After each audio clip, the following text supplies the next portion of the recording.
እንደምናመሻችሁ የኢትዮጵያ ብሔራዊ ምርጫ ቦርድ ሰባተኛውን ጠቅላላ ምርጫ ግንቦት 24 አከናውኖ በአሁኑ ጊዜ በተለያዩ የድምጽ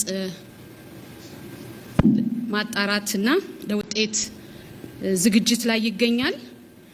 ነገር ግን ከዚሁ ጎን ለጎን ከመደበኛ መኖሪያቸው ተፈናቅለው የሚገኙ የሀገር ውስጥ ተፈናቃዮችና ከመደበኛ መኖሪያቸው ውጭ በካምፕ ለሚኖሩ ወታደሮች የሰባተኛውን ጠቅላላ ምርጫ በዛሬው ዕለት አከናውኗል።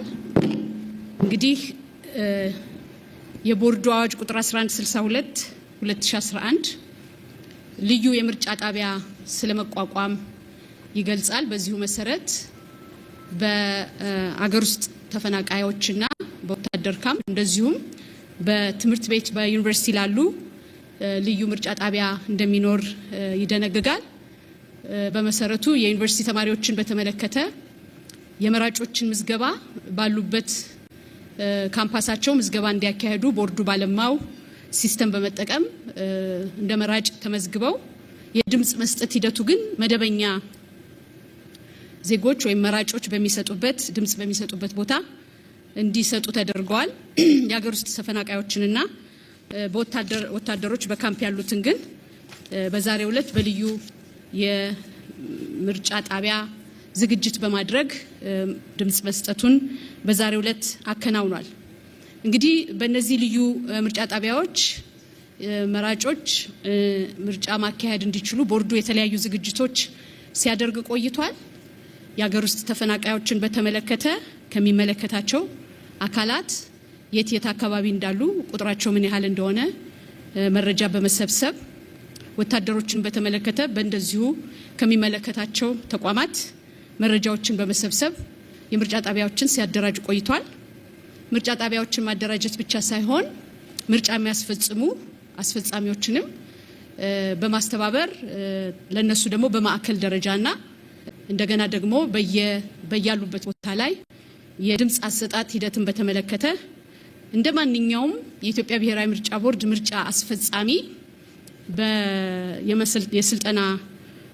ስልጠና አካሂዷል። ቦርዱ በዚህ መሰረት ይሄንን የምርጫ ዝግጅት አድርጓል። ከዚሁ ጎን ለጎን ለምርጫ ለድምጽ መስጠቱ የሚያገለግሉትን ከመራጮች ምዝገባ ጀምሮ ሰነዶችን በማዘጋጀት የተለየ የመራጮች ምዝገባ የጊዜ ሰሌዳ በማውጣት ምዝገባው እንዲካሄድ አድርጎ ከዛም በኋላ የድምጽ መስጫ ቁሳቁሶችን በታለመውና በታቀደው ቀን አጓጉዞ በተለያዩ ካምፖች አድርሶ በዛሬው ዕለት ሰኔ 2 ቀን ይሄ የድምጽ መስጠት ሂደት ተከናውኗል። እንግዲህ በዚህ ሂደት ውስጥ እንዳልኩት መጀመሪያ የመራጮችን ምዝገባ በተመለከተ በወታደር ካምፕ ለሚገኙ አስተባባሪዎች ወደ 56 ለሚሆኑ መጀመሪያ ስልጠና ተሰጥቶ እነሱ የመራጮችን ምዝገባ አድርገዋል። ከዛም በመቀጠል ደግሞ የድምጽ መስጠት ሂደቱ እየጨመረ ስለሚመጣ ተጨማሪ 126 አስፈጻሚዎችንና አስተባባሪዎችን ተመሳሳይ ስልጠና በመስጠት እነዚህ አስተባባሪዎችና አስፈጻሚዎች ደግሞ ምርጫውን ለሚያስፈጽሙ 6630 ለሆኑ ምርጫ አስፈጻሚዎች ስልጠና እንዲሰጡ ተደርጓል። በተመሳሳይ መንገድ ለ82 ለሚሆኑ ለሀገር ውስጥ ተፈናቃይ ካምፖች ውስጥ ላሉ አስተባባሪዎች የመጀመሪያ ዙር ስልጠና ከተሰጠ በኋላ እነዚህ 82 የሀገር ውስጥ ተፈናቃዮች ካምፕ ውስጥ የሚገኙ አስተባባሪዎች የመራጮችን ምዝገባ ካከናወኑ በኋላ በምርጫ ሂደቱ ግን ያው የምርጫ ሂደት ስራ ብዙ አይነት ስራዎችን የሚጠይቅ በመሆኑ በእነዚህም ካምፖች ውስጥ ወደ 442 ምርጫ አስፈጻሚዎች እንዲሰለጥኑ ተደርጎ ስራው ተከናውኗል ማለት ነው። ከዚሁ ጎን ለጎን በዚህ የምርጫ ዝግጅት በተለይም የመራጮችን ትምህርት በተመለከተ ለተለያዩ የሲቪል ማህበረሰብ ድርጅቶች ቦርዱ ድጋፍ አድርጎ በተለይም በአገር ውስጥ ተፈናቃይ ለሆኑ ወገኖች የመራጮች ትምህርት እንዲያስተምሩ ድጋፍ አድርጓል። ከዚህ በተጨማሪ ደግሞ እንደማንኛውም መራጭ በወታደር ካምፕም ያሉት በአገር ውስጥ ተፈናቃይ ካምፕም ውስጥ ያሉት ቦርዱ የሚያስተላልፋቸውን የተለያየ የህዝብ ማስታወቂያዎችን ሲከታተሉ ሲያዩ እንደቆዩ ይታመናል። ከዚህም ውጪ ቦርዱ ወደ 1000 ለሚጠጉ የዩኒቨርሲቲ ተማሪዎች ቮለንተሪ ዩኒቨርሲቲዎች ተማሪዎች በየቦታው እየሄዱ የመራጮችን ትምህርት ሲያስተምሩ ስለቆየ ይሄም በእነዚህ አካባቢዎች ደርሶ አስፈላጊውን የሆነ የመራጮች ግንዛቤ ተደርጓል ብሎ ቦርዱ ያምናል። እንግዲህ የምርጫ ሂደት ትልቁና ወሳኙ ነገር እነዚህ አስፈላጊ የምርጫ ቁሳቁሶች ሙሉ በሚባል ደረጃ በሰዓቱ ቦታው መገኘታቸው ነው። ስለዚህ ዛሬ ሰኔ 2 ቀን ለምናደርገው የድምጽ መስጫ ሂደት በትናንትናው ዕለት በሁሉም ካምፖች ቁሳቁስ ደርሶ ዛሬ ጠዋት በ12 ሰዓት ከፍተው ስራ የጀመሩ ከዛም ደግሞ በተወሰነ ደረጃ አርፍደው ስራ የጀመሩ ካምፖች አሉ። የወታደር ካምፖች ወደ 442 የሚጠጉ ናቸው በቁጥር 442። የሀገር ውስጥ ተፈናቃይ ደግሞ 82 ካምፖች ናቸው። እንደምታውቁት ከዚህ በፊትም ይሄን መረጃ ሰተናል። በሚሊተሪ ወደ 126498 ተመዝጋቢዎች መራጮች ተመዝግበዋል። በሀገር ውስጥ ተፈናቃይነት ደግሞ 28632 ተመዝግበዋል። ስለዚህ እነዚህ ወገኖች ዛሬ ሙሉ በሚባል ወጥተው ያው ድምጽ ሰጥተዋል የሚል እምነት አለን። በአሁኑ ጊዜ በአገር ውስጥ ተፈናቃይ የምርጫ ሂደቱ ሙሉ በሙሉ ተጠናቋል። በዚህ ሰዓት በወታደር ካምፕ ደግሞ ከአንድ በስተቀር ሙሉ በሙሉ በዚህ ሰዓት የድምጽ መስጠት ሂደቱ ተጠናቋል። እንግዲህ ቦርዱ ይሄንን የድምጽ መስጠት ሂደት አስፈጻሚዎችን በማሰልጠን ቁሳቁሶችን በሚገባው ደረጃ ከማድረስ በተጨማሪ በተለይም በድምጽ መስጫ ቀን ድጋፍ የሚያስፈልጋቸው አስፈጻሚዎች ያንን ድጋፍ ማግኘት እንዲችሉ ቦርዱ ሁሉ ጊዜ በሚጠቀምበት 7555 እና 6214 የተባሉ አጭር ቁጥር ባላቸው ስልኮች ድጋፍ ሲያደርግ ነበረ። በተለይም ለምሳሌ ከቁሳቁስ ጋር ይሄኛው እንዴት ነው የምንጠቀምበት የሚሉ ያጠቃቀምና ያፈጻጸም ጥያቄዎች ቀርቦለት ለቦርዱ አስፈጻሚዎች እዚህ ላሉት ያንን ድጋፍ በስልክ ሲሰጡ ቆይተዋል ማለት ነው።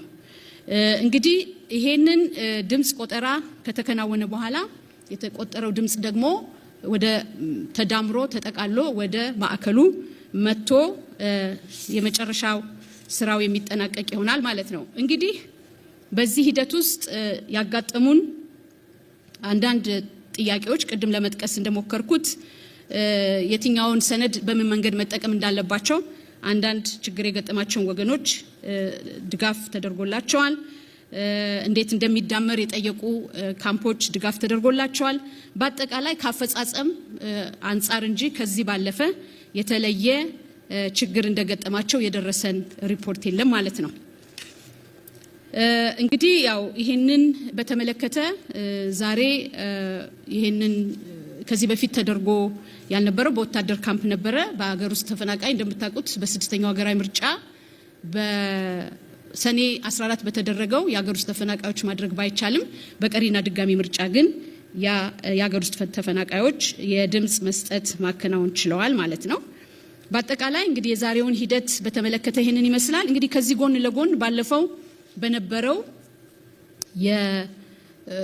እነዚህ ከየምርጫ ክልሉ የመጡ ወይም በየምርጫ ክልሉ ተለጥፈዋል ወደ ማዕከል መጥተዋል የሚል አፕዴት ከዚህ በፊት ሰጥተን ነበረ። ያው የኢትዮጵያ ብሔራዊ ምርጫ ቦርድ በ501 የህዝብ ተወካዮች ምክር ቤትና በ638 የክልል ምክር ቤቶች ነው ይሄንን ምርጫ የሚያደርገው። በድምሩ 1139 ምርጫ ክልሎች ላይ ነው ይሄንን የምናደርገው። በአሁኑ ጊዜ በሁሉም ምርጫ ክልሎች ከሁለት በስተቀር በሁሉም ምርጫ ክልሎች ውጤት ተለጥፏል። እንግዲህ ምርጫ ክልል ሀላባ 1 እና ቀብሪ በያ የሚባሉ ምርጫ ክልሎች የውጤት ጨርሰው አዳምረው ጨርሰው ማለት ነው አለመለጠፋቸው ነው ያለን መረጃ። ሀላባ 1 ይሄ ያልሆነበት ምክንያት የማዳመሩ ስራ ወደ ሆሳዕና ወጥቶ እንዲሰራ የምርጫ ክልል አስፈጻሚዎቻችን ባቀረቡት ጥያቄ መሰረት ወደ ሆሳዕና ሄዶ በሆሳዕና ደግሞ የሁሉም ፓርቲዎች ተወካዮች ባሉበት ይህንን የድምጽ ቆጠራ ማድረግና ማዳመር አስፈላጊ ስለነበረ በዛ ምክንያት ነው። ቀብሪ በያን በተመለከተ ከጉርሱም ከባቢሌ ከተለያዩ ወረዳዎች ተሰብስበው የሚመጡ የተዳመሩ ድምጾችን አብሮ ደምሮ ይፋ ማድረግ የተወሰነ ጊዜ ስለፈጀ ነው። እንግዲህ ከሁለቱ በስተቀር እንዳልኩት ሁሉም በሚባል የድምጽ መዳመሩ በምርጫ ክልል ደረጃ ተለጥፏል። ወደ ማዕከል ለቬሪፊኬሽን ማዕከል የተጓጓዙና የቬሪፊኬሽን ስራ እየተሰራባቸው ያሉ አሉ። በአሁኑ ጊዜ በማዕከል ወደ 816 ምርጫ ክልሎችን ተቀብለናል። ከ1139 816ቱን ተቀብለናል። ከ501 የህዝብ ተወካዮች ምክር ቤት 353 ተቀብለናል። ከ638 የክልል ምክር ቤት 463ቱን ተቀብለናል። እንግዲህ ቀሪ የመጡ ያሉ በመጓጓዝ ላይ ያሉ ለህዝብ ተወካዮች ምክር ቤት ወደ 148 ለክልል ምክር ቤት ደግሞ 175 በድምሩ 323 ምርጫ ክልሎች በተለያየ ደረጃ በጉዞ ላይ እንዳሉ ነው ያለን መረጃ ማለት ነው። እንግዲህ ይህንን ካልኩ ዘንዳ ዛሬ ቦርዱ በተወሰነ ደረጃ እንደምታውቁት አዋጅ ቁጥር 1162 ቦርዱ ይፋ የሚያደርግበት ውጤትን ይፋ የሚያደርግበት ቀን ተቀምጧል። ነገር ግን ያንን ጊዜ ሚት ማድረግ ካልተቻለ ደግሞ ምን አይነት መፍትሄ አለ የሚል የመፍትሄ አቅጣጫ አስቀምጧል። ከዚሁ ጎን ለጎን የመመሪያ ቁጥር 14 2013 የሚባለው የቦርዱ መመሪያ ቦርዱ ጠቅላላ የምርጫ ክልል ውጤቶች ካልመጡለት የመጡትን የምርጫ ክልሎች ለጠቅልለው እስከሚደርሱ ድረስ ከስር የምርጫ ክልሎችን የመጡትን ውጤት ይፋ ማድረግ እንደሚችል በዚህ በመመሪያ ቁጥር 14 2013 አንቀጽ 54 በተጠቀሰው መሰረት ዛሬ በተወሰኑ ምርጫ ክልሎች ላይ ያለውን ውጤት ቦርዱ ይፋ ያደርጋል። እንግዲህ እንደምታውቁት ይሄ የይፋ የማድረግ ሂደት የራሱ አሰራር አለው። ሁለት አይነት ምክር ቤት እንዳለ ሁላችንም እናውቃለን። ስለዚህ በዚህ መሰረት እንግዲህ ለህዝብ ተወካዮች ምክር ቤትና ለክልል ምክር ቤት የሚመጡ ውጤቶች እንዴት ይዳመራሉ፣ እንዴት ይሰራሉ በጣም ቴክኒካል ነገር ነው።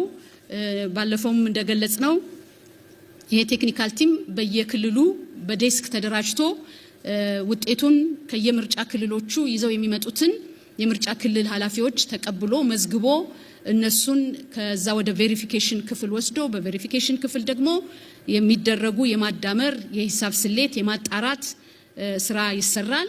ችግር ያለባቸው መገጣጠም ያልቻሉ የቁጥር ችግር ሲፈጥር ደግሞ ወደ ኦዲት ክፍል ተመርቶ በኦዲት ክፍል የማጣራት ስራ ይሰራል። ችግር የሌለባቸው ወደ ቦርዱ ለውሳኔ ይቀርባሉ። እነዛ ደግሞ ወደ ኦዲት ይሄዱት በተመሳሳይ መንገድ አስፈላጊ ነው የሚባለው ማጣራት ተደርጎ ውሳኔ የሚሰጥባቸው ይሆናል። በአሁኑ ጊዜ እንግዲህ ያው ቅሬታ የቀረበባቸው ምርጫ ክልሎች ኤክስክሉድድ ተደርገው ከዛ ውጪ የሆኑት የማጣራትና ቬሪፋይ የማድረግ ስራ እየተሰራ ይገኛል።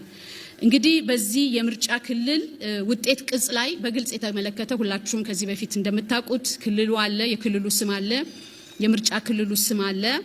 በዛ ምርጫ ክልል ውስጥ የሚገኙት የምርጫ ጣቢያዎች ብዛት አለ። የውጤት ላይ ያልተካተቱ ምርጫ ጣቢያዎች ካሉ በተለያየ ምክንያት እነሱ ይገለጻሉ።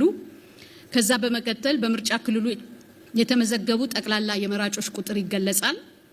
በምርጫ ክልሉ ውስጥ የተቀበሉት ጠቅላላ የድምጽ መስጫ ወረቀት ያ ምርጫ ክልል የተቀበለው የድምጽ መስጫ ወረቀት ይገለጻል። መራጮች ድምጽ ሲሰጡ በመዝገቡ ላይ የፈረሟቸው ፊርማዎች ብዛትም ይቆጠራል። ያው እንግዲህ መራጭ ድምጽ ሲሰጥ ተመዝግቦ ነው የሚሰጠው። ስለዚህ እነዛ ፊርማዎችም ብዛታቸው ይቆጠራል። በዛ ምርጫ ክልል ውስጥ ጥቅም ላይ ያልዋሉ አጠቃላይ የድምጽ መስጫ ወረቀቶችም ብዛታቸው ይገለጻል።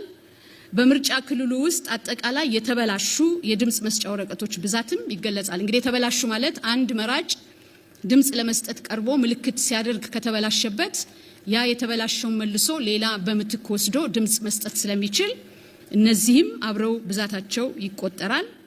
በምርጫ ክልል ውስጥ አጠቃላይ ከድምጽ መስጫ ሳጥን ውጪ ወድቀው የተገኙ ይቆጠራሉ። አንዳንድ ጊዜ መራጮች ድምጽ ይሰጡና የድምጽ መስጫ ሳጥን ውስጥ ከተት ነው ብለው ሳይገባ ሊወድቅ ይችላል። ወይም የድምጽ መስጫ ቡዝ ውስጥ ሆነው ሲመርጡ በድንገት ጥለውትም ሊሆን ይችላል። ስለዚህ በዚህ መንገድ ወድቀው የሚገኙትም ይመዘገባሉ።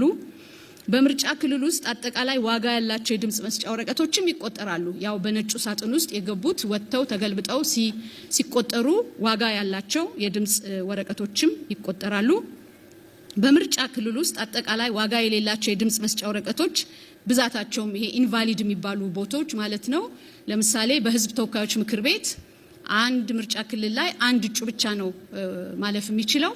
ነገር ግን ከአንድ እጩ በላይ ምልክት ካደረገ ያ ድምጽ መስጫ ኢንቫሊድ ይሆናል ማለት ነው። ስለዚህ እንደዚህ አይነቱ ዋጋ የሌላቸው የድምጽ መስጫ ወረቀቶች ናቸው። ሌላው ደግሞ ጊዜያዊ ድምጽ የሚባል በድምጽ መስጫ ሂደት አንድ መራጭ ልትመርጣት አይገባህም የሚል ጥያቄ ሲነሳ የምርጫ ጣቢያው ኃላፊ በጊዜያዊ ድምጽ እንዲሰጥ ሊፈቅድለት ስለሚችል ያ በጊዜያዊ የተሰጠ ድምጽ ታለ እሱም ደግሞ ለብቻው ታሽጎ ስለሚመጣ እንዲህ አይነትም ድምጽ ካለ አብሮ ይቆጠራል ማለት ነው። እንግዲህ ከዚህ በኋላ በዚህ ምርጫ ክልል የተወዳደሩት እጩዎች ይዘረዘራል። የፖለቲካ ፓርቲ ወክለው ከሆነ የፖለቲካ ፓርቲ ስማቸው ይጠቀሳል። የግል እጩዎች ከሆኑ የግል እጩዎች መሆናቸው ይጠቀሳል። እያንዳንዳቸው ያገኙት ድምጽ ይመዘገባል። ከዛ በኋላ ደግሞ ከነዚህ መካከል ያው ለህዝብ ተወካዮች ምክር ቤት አንድ ሰው ስለሆነ የሚያልፈው ከፍተኛ ከነዚህ ተወዳዳሪዎች ውስጥ ከፍተኛ ድምጽ ያገኘው የከፍተኛ ድምጽ ያገኘ እጩ ተብሎ ይመዘገባል ማለት ነው። እንግዲህ ይሄን በተመለከተ የህዝብ ተወካዮች ምክር ቤት በዚህ መንገድ የሚሰራ ይሆናል። በተመሳሳይ መልኩ የክልል ምክር ቤት ለየት የሚያደርገውን ብቻ ነው የምናገረው ጊዜ ላለመፍጀት። በተመሳሳይ የክልሉ ስም ይኖራል፣ የምርጫ ክልሉ ስም ይኖራል። በዛ ምርጫ ክልል የክልል ምክር ቤት ስለሆነ ከክልል ክልል የምክር ቤት መቀመጫቸው ስለሚለያይ የምክር ቤቱ ወይም የክልሉ መቀመጫ ብዛት ምን ያህል ነው የሚለው በዝርዝር መገለጽ አለበት። አንዱ ቦታ ላይ 5 ሊሆን ይችላል፣ አንዳንዱ ቦታ ላይ 17 ሊሆን ይችላል፣ አንዱ ቦታ ላይ 20 ሊሆን ይችላል። ከዛ ውጭ ግን ለህዝብ ተወካዮች ምክር ቤት የምንጠቀምባቸው መለኪያዎች በሙሉ ከ1 እስከ 9 የተመለከቱት በዚህኛውም በክልል ምክር ቤት የሚጠቀስ ይሆናል። በተመሳሳይ መልኩ እነዚህ ለክልል ምክር ቤት የተወዳደሩ እጩዎች ስማቸው ይዘረዘራል። የፖለቲካ ፓርቲም እጩዎች ከሆኑ ይሄው ይመለከታል። የግል እጩዎችም ከሆነ ይሄው ይጠቀሳል። እነሱ ደግሞ ያገኙት ውጤት አብሮ ይቀመጣል ማለት ነው። ስለዚህ እንደ ምክር ቤቱ መቀመጫ ብዛት የምክር ቤቱ መቀመጫ 3 ከሆነ የመጀመሪያ 3 ከፍተኛ ድምጽ ያገኙት ያልፋሉ። የምክር ቤቱ መቀመጫ 10 ከሆነ የመጀመሪያ ከፍተኛ ድምጽ የመጡት 10ዎቹ ያልፋሉ። በዚህ መንገድ እየተዳመረ ይወጣል ማለት ነው። ይሄንን መሰረት አድርጎ እንግዲህ ዝርዝር የሆነ የእያንዳንዱ እጩ ውጤት ይገለጻል ማለት ነው። እንግዲህ ይሄንን መሰረት በማድረግ ዛሬ ቦርዱ ይፋ የሚያደርጋቸው የተወሰኑ ምርጫ ክልሎች አሉ። እነሱን የምርጫ ክልሎች እንግዲህ የስራ ባልደረባዬ መታ የምታቀርብ ይሆናል ማለት ነው። እንደምን አመሻችሁ። ከክልል ምክር ቤቶች ውጤት ጀምራለሁኝ። ከኦሮሚያ የመጀመሪያው ማቀርበው ውጤት የክልል ምክር ቤት ክልል ኦሮሚያ የምርጫ ክልል ጭሮ 2 በምርጫ ክልሉ ውስጥ ያሉ የመቀመጫዎች ብዛት 3 በምርጫ ክልል ውስጥ የሚገኙ ጣቢያዎች ብዛት 62 በምርጫ ክልሉ የተመዘገቡ አጠቃላይ መራጮች ቁጥር 93000 የተወዳደሩ ፓርቲዎች ብልጽግና ፓርቲ፣ ትብብር ለኢትዮጵያ። ከፍተኛውን ድምጽ ያገኙት እጩዎች የመጀመሪያውን ከፍተኛ ድምጽ ያገኙት እጩ አሚና ኢብራሂም አደም ከብልጽግና ፓርቲ ያገኙት ድምጽ 93000፣ ሁለተኛውን ትልቅ ድምጽ ያገኙት እጩ አህመዲን መሐመድ ሁሴን ከብልጽግና ፓርቲ 93000 ድምጽ ያገኙ፣ ሶስተኛውን ትልቅ ድምጽ ያገኙት እጩ አህመድ መሐመድ ኢብሮ ከብልጽግና ፓርቲ 93000። የምርጫ ክልል ኦሮሚያ የምርጫ ክልል ቅንብቢት በምርጫ ክልል ውስጥ ያሉ መቀመጫዎች ብዛት 3 በምርጫ ክልል ውስጥ የሚገኙ የምርጫ ጣቢያዎች ቁጥር 125 በምርጫ ክልሉ የተመዘገቡ አጠቃላይ መራጮች ብዛት 83995 የተወዳደሩ ፓርቲዎች ብልጽግናና ትብብር ለኢትዮጵያ። ከፍተኛውን ድምጽ ያገኙ እጩዎች የመጀመሪያውን ከፍተኛ ድምጽ ያገኙት እጩ ፍቅሬ አበራ ሮቢ ከብልጽግና ፓርቲ ያገኙት ድምጽ 78964፣ ሁለተኛውን ትልቅ ድምጽ ያገኙት እጩ ሮማን ከበበው ጋሪ ከብልጽግና ፓርቲ 78342፣ ሶስተኛውን ድምጽ ያገኙት እጩ ገብርዬ ታምሩ አበራ ከብልጽግና ፓርቲ 77192 ድምጽ። ክልል ኦሮሚያ የምርጫ ክልል ሚጨታ የክልል ምክር ቤት በምርጫ ክልል ውስጥ ያሉት መቀመጫ ብዛት 3 በምርጫ ክልል ውስጥ የሚገኙ የጣቢያዎች ብዛት 294 በምርጫ ክልሉ የተመዘገቡ አጠቃላይ መራጮች ቁጥር 441080 የተወዳደረው ፓርቲ ብልጽግና የመጀመሪያውን ከፍተኛ ድምጽ ያገኙት እጩ አነስ አልዩ አህመድ ከብልጽግና ፓርቲ ያገኙት ድምጽ 441053 ሁለተኛውን ትልቅ ድምጽ ያገኙት እጩ አህመድ አቡበከር ኡመር ከብልጽግና ፓርቲ 440801 ድምጽ ሶስተኛውን ትልቅ ድምጽ ያገኙት እጩ ሙና አህመድ ረሺድ ከብልጽግና ፓርቲ 440677 ድምጽ። አሁንም የክልል ምክር ቤት ነው ማነበው። ኦሮሚያ የምርጫ ክልሉ ስም ጎማ 1 በምርጫ ክልል ውስጥ ያሉ መቀመጫዎች ብዛት 3 በምርጫ ክልል ውስጥ የሚገኙ የምርጫ ጣቢያዎች ብዛት 84 በምርጫ ክልሉ የተመዘገቡ አጠቃላይ መራጮች ቁጥር 110524 የተወዳደረው ፓርቲ ብልጽግና የመጀመሪያውን ትልቁን ድምጽ ያገኙት እጩ ቲጃኒ ናስር ኡስማን ከብልጽግና ፓርቲ ያገኙት ድምጽ 109324 ሁለተኛውን ትልቅ ድምጽ ያገኙት እጩ ሰዓዳ ሻፊ ሐሺም ከብልጽግና ፓርቲ ያገኙት ድምጽ 109284 ሶስተኛውን ትልቅ ድምጽ ያገኙት እጩ ኑሜሪ ኑራ አባፊጣ ከብልጽግና ፓርቲ ያገኙት ድምጽ 108763 የክልል ምክር ቤት ክልል ኦሮሚያ የምርጫ ክልል ስም ሂርና በክልሉ ያሉ የመቀመጫዎች ብዛት 3 በምርጫ ክልል ውስጥ የሚገኙ ምርጫ ጣቢያዎች ቁጥር 116 በምርጫ ክልሉ የተመዘገቡ አጠቃላይ መራጮች ቁጥር 173288 የተወዳደረው ፓርቲ ብልጽግና ከፍተኛውን ድምጽ ያገኙት እጩ ጫልቱ ሳኒ ኢብራሂም ከብልጽግና ፓርቲ ያገኙት ድምጽ 172952 ሁለተኛውን ትልቅ ድምጽ ያገኙት እጩ ሙና አህመድ ደሾ ከብልጽግና ፓርቲ 172118 ድምጽ ሶስተኛውን ትልቅ ድምጽ ያገኙት እጩ አህመድ ኢድሪስ ኡመር ከብልጽግና ፓርቲ 170590 ድምጽ። የክልል ምክር ቤት ክልል ኦሮሚያ የምርጫ ክልል ጀልዱ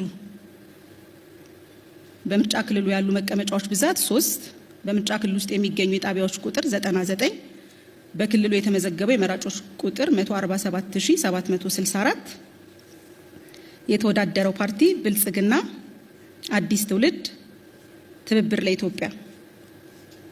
ለኢትዮጵያ አንድነት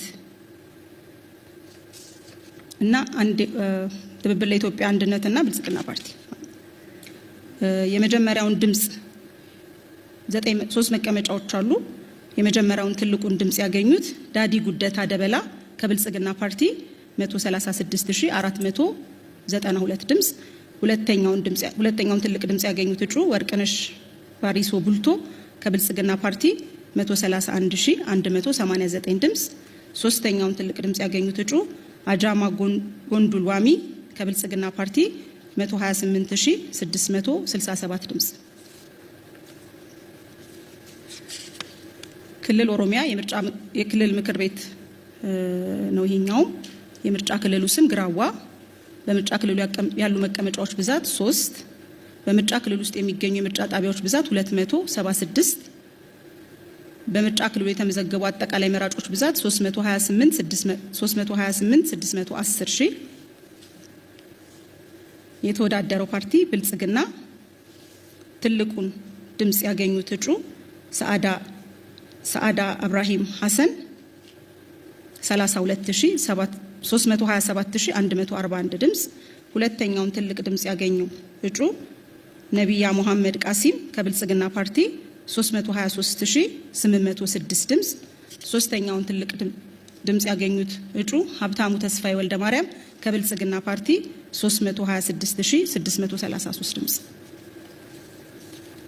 የመጨረሻው የክልል ምክር ቤት ከኦሮሚያ ምርጫ ክልል በዴሳ በምርጫ ክልሉ ያሉ መቀመጫዎች ብዛት 3 በምርጫ ክልል ውስጥ የሚገኙ ጣቢያዎች ብዛት 112 በምርጫ ክልሉ የተመዘገቡ አጠቃላይ መራጮች ብዛት 168000 የተወዳደረው ፓርቲ ነጻነትና እኩልነት ፓርቲና ብልጽግና ፓርቲ ነው።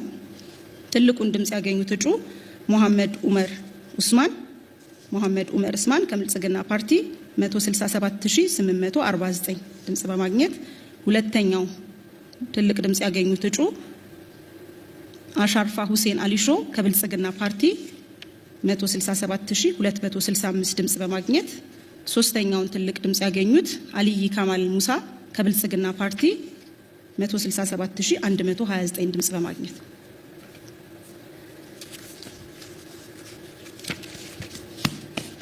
የኦሮሚያ ክልል ለሕዝብ ተወካዮች ምክር ቤት ያለን ውጤት አሳውቃለሁ። ክልል ኦሮሚያ የምርጫ ክልል ሀሮማያ 1 በምርጫ ክልል ውስጥ የሚገኙ ጣቢያዎች ብዛት 165 በምርጫ ክልሉ የተመዘገቡ መራጮች ብዛት 208213 የተወዳደሩት ፓርቲዎች ትብብር ለኢትዮጵያ ነጻነትና እኩልነትና ብልጽግና ፓርቲ ትልቁን ድምጽ ያገኙት እጩ ሮዛ ኡመር አህመድ ከብልጽግና ፓርቲ 199031 ድምጽ በማግኘት የህዝብ ተወካዮች ምክር ቤት ክልል ኦሮሚያ የምርጫ ክልል ግራዋ በምርጫ ክልሉ ያሉ ጣቢያዎች ብዛት 276 በምርጫ ክልሉ የተመዘገቡ መራጮች ብዛት 328610 የተወዳደረው ፓርቲ ብልጽግና ትልቁን ድምጽ ያገኙት እጩ ነቢያ ጅብሪል ያዕቆብ 328569 ድምጽ በማግኘት ክልል ኦሮሚያ የህዝብ ተወካዮች ምክር ቤት የምርጫ ክልል ሳጉሬ በምርጫ ክልል ውስጥ የሚገኙ ጣቢያዎች ብዛት 72 በምርጫ ክልሉ የተመዘገቡ አጠቃላይ መራጮች ቁጥር 108000 የተወዳደሩ ፓርቲዎች ኢዜማ ትብብር ለኢትዮጵያና ብልጽግና ፓርቲ ትልቁን ድምጽ ያገኙት እጩ አብደላ ኦጌታ ሻሎ 107481 ድምጽ በማግኘት ከብልጽግና ፓርቲ የህዝብ ተወካዮች ምክር ቤት ክልል ኦሮሚያ የምርጫ ክልል ጫንጮ በምርጫ ክልል ውስጥ የሚገኙ ምርጫ ጣቢያዎች ብዛት 84 በምርጫ ክልሉ የተመዘገቡ መራጮች ብዛት 125141 የተወዳደረው ፓርቲ ብልጽግና ትልቁን ድምጽ ያገኙት እጩ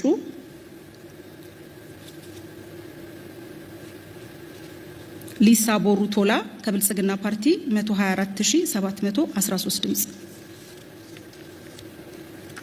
የህዝብ ተወካዮች ምክር ቤት ኦሮሚያ ምርጫ ክልል ጮሮ 2 በምርጫ ክልሉ ያሉ ጣቢያዎች ብዛት 62 በምርጫ ክልሉ የተመዘገቡ አጠቃላይ መራጮች ብዛት 93000 የተወዳደሩት ፓርቲዎች ትብብር ለኢትዮጵያ አንድነት ብልጽግና ፓርቲ የወሎ ህዝቦች ዲሞክራሲያዊ ፓርቲ ትልቁን ድምጽ ያገኙት እጩ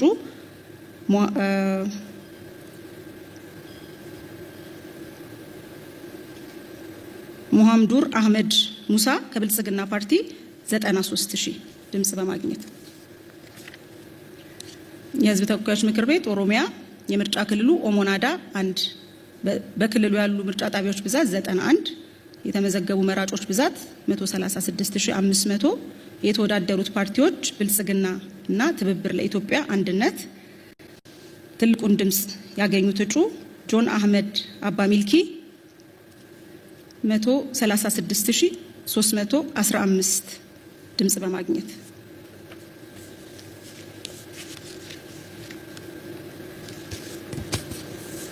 የአማራ ክልል የህዝብ ተወካዮች ምክር ቤት የምርጫ ክልል ጎንደር ዙሪያ 4 በምርጫ ክልል ውስጥ ያሉ መቀመጫዎች ብዛት 2 በምርጫ ክልል ውስጥ የሚገኙ ጣቢያዎች ብዛት 41 በምርጫ ክልሉ የተመዘገቡ አጠቃላይ መራጮች ቁጥር 44925 የተወዳደሩት ፓርቲዎች ህዳሴ ፓርቲ የቅማንት ዲሞክራሲያዊ ፓርቲ አንድነት ለኢትዮጵያ ዲሞክራሲ ፓርቲ ብልጽግና ፓርቲና የአማራ ዲሞክራሲያዊ ኃይል ንቅናቄ ከፍተኛውን ድምጽ ያገኙ የመጀመሪያውን ከፍተኛ ድምጽ ያገኙት እጩ አባይነሽ ታደሰ ኪዳኑ ከብልጽግና ፓርቲ 28284 ድምጽ ሁለተኛውን ትልቅ ድምጽ ያገኙት እጩ ደሳለኝ ጣሰው አስረስ ከብልጽግና ፓርቲ 27859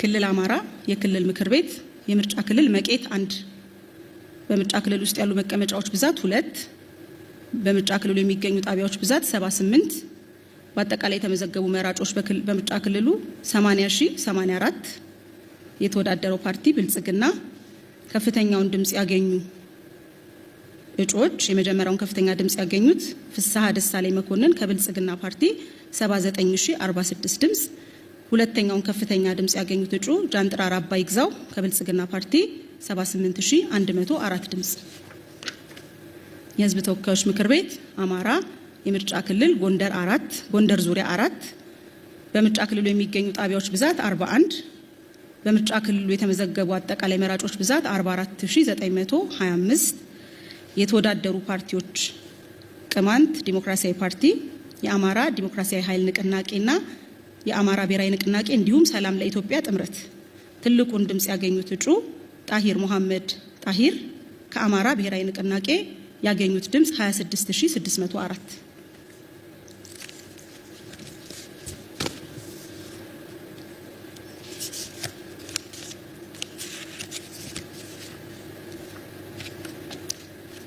ወደ ኋላ ልመልሳችሁ። ከኦሮሚያ የህዝብ ተወካዮች ምክር ቤት የቀረኝ ውጤት ስላለ እሱን ደግሜ እነግራለሁኝ።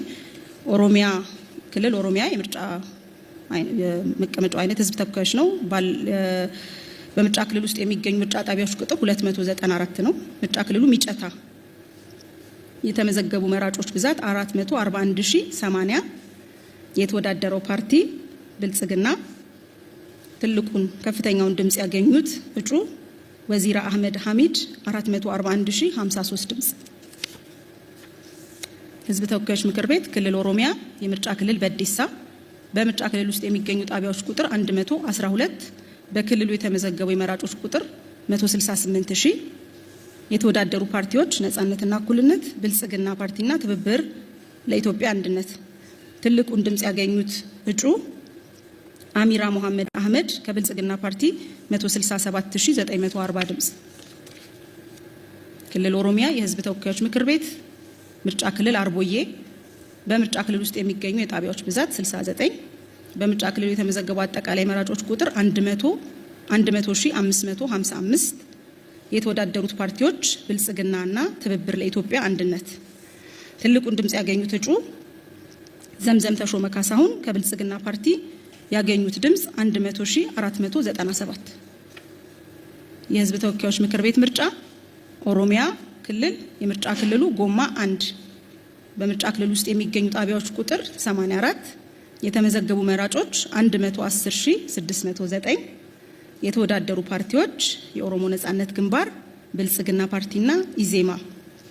ከፍተኛውን ድምጽ ያገኙት እጩ ሞጋ አባቡልጉ አባካቤ ከብልጽግና ፓርቲ 109417 ድምጽ። ክልል ኦሮሚያ የህዝብ ተወካዮች የምርጫ ክልል ስም ወንጪ በምርጫ ክልሉ የሚገኙ ጣቢያዎች ብዛት 51 የተመዘገቡ መራጮች ብዛት 76639 የተወዳደሩት ፓርቲ ትብብር ለኢትዮጵያ፣ ብልጽግናና አዲስ ትውልድ። ከፍተኛውን ድምጽ ያገኙት እጩ አለማየሁ እጅጉ ጉምሳ ከብልጽግና ፓርቲ 74729።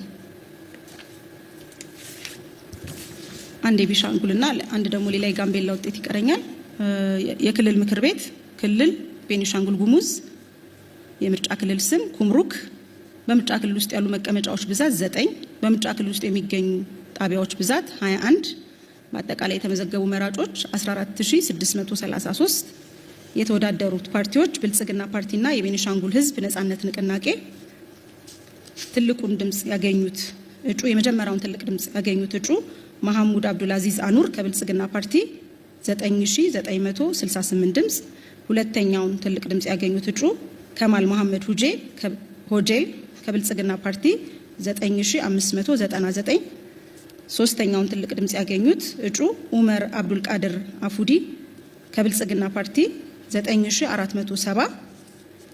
አራተኛውን ትልቅ ድምጽ ያገኙት እጩ መሐመድ አልማሂ አኑሜሪ ከብልጽግና ፓርቲ 8813 ድምጽ።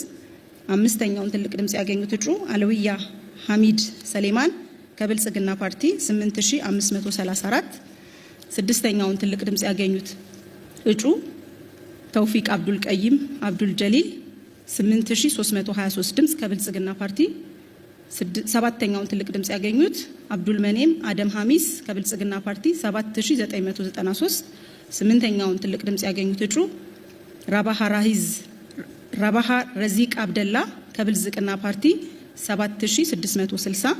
ዘጠነኛውን ትልቅ ድምጽ ያገኙት እጩ ሐሲል አርባብ ሐሚስ ከቤኒሻንጉል ህዝብ ነጻነት ንቅናቄ 853 ድምጽ።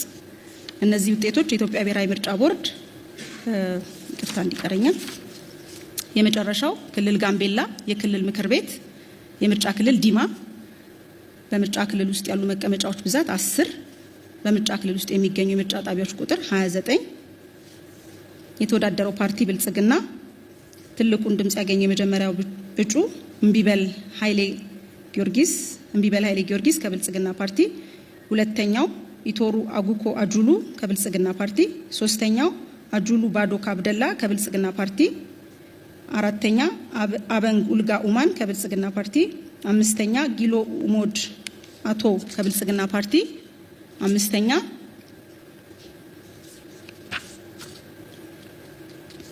ስድስተኛ አጀሉ ሜጆ ቻሞ ከብልጽግና ፓርቲ፣ ሰባተኛ ቶሉ ኡዳንግ ኡሞድ ከብልጽግና ፓርቲ፣ ስምንተኛ ኡባንጋ ጁሎ አበላ ከብልጽግና ፓርቲ፣ ዘጠነኛ ኡማን አመሎ አኳይ ብልጽግና ፓርቲ። እነዚህ ውጤቶች የኢትዮጵያ ብሔራዊ ምርጫ ቦርድ በአዋጅ ቁጥር 1133 አንቀጽ 7 መሰረት አጣርቶ ያጸደቃቸው ውጤቶች ናቸው።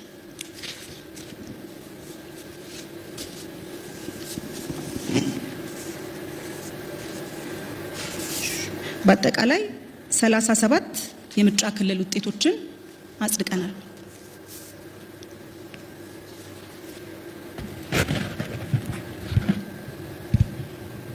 እሺ እንግዲህ ያው የኢትዮጵያ ብሔራዊ ምርጫ ቦርድ